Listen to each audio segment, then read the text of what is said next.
জাতীয় নাগরিক পার্টির দেশ গড়তে জুলাই পদযাত্রার যে কর্মসূচি সেটা আজকে অনুষ্ঠিত হচ্ছে বন্দরনগরী চট্টগ্রামের যে বিপ্লব উদ্যান আছে সেখানে এই সমাবেশ অনুষ্ঠিত হওয়ার কথা রয়েছে। ইতিমধ্যে আমরা সমাবেশস্থলে দেখতে পাচ্ছি মঞ্চে চট্টগ্রামের কেন্দ্রীয় নেতৃবৃন্দ বিভিন্ন স্লোগান দিচ্ছেন এবং তাদের বিভিন্ন কর্মসূচির কথা এখানে উপস্থিত জনসাধারণ এবং নেতাকর্মীদেরকে জানাচ্ছেন। সেই সাথে আমরা যেটুকু জানতে পেরেছি এখানকার স্থানীয় নেতৃবৃন্দ জানিয়েছেন এনসিপির যেসব কেন্দ্রীয় নেতৃবৃন্দ এই সমাবেশে যোগ দেওয়ার কথা রয়েছে তারা ইতিমধ্যে রাঙ্গামাটি থেকে চট্টগ্রামে এসে পৌঁছেছেন এবং কিছুক্ষণের মধ্যে এই সমাবেশস্থলে এসে পৌঁছাবেন।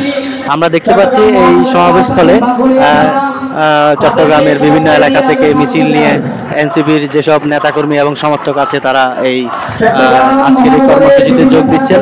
আপনাদেরকে জানিয়ে রাখি আজকে এখানে যে সমাবেশ হচ্ছে বিশেষ করে এই সমাবেশ স্থল এবং আশপাশে পর্যাপ্ত নিরাপত্তা ব্যবস্থা নেওয়া হয়েছে।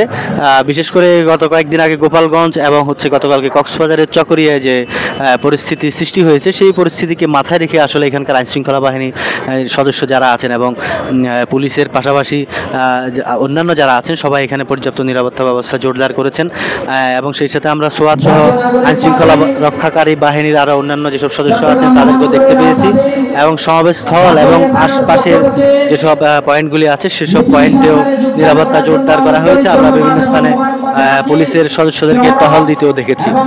আপনাদেরকে জানিয়ে রাখি সন্ধ্যা 6টা নাগাদ এই কর্মসূচি অনুষ্ঠিত হবে। এই সমাবেশে এনসিপির আহ্বায়ক নাহিদ ইসলাম সহ অন্যান্য যেসব কেন্দ্রীয় নেতৃবৃন্দ আছেন তারা বক্তব্য রাখবেন।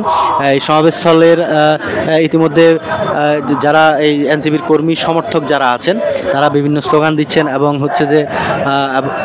এবং মঞ্চ যেটি আছে মঞ্চে ইতিমধ্যে ব্যানারও টাঙানো হয়েছে। সেই সাথে স্থানীয় নেতৃবৃন্দ যারা আছেন তারা আজকের কর্মসূচি নিয়ে বিভিন্ন বিষয়ে উপস্থিত নেতাকর্মীদেরকে জানাচ্ছেন। তো এই ছিল আজকের এই সমাবেশস্থল থেকে আমার কাছে সর্বশেষ। আবারও আপনাদের সাথে নিশ্চয়ই দেখা হবে। সবাইকে শুভেচ্ছা।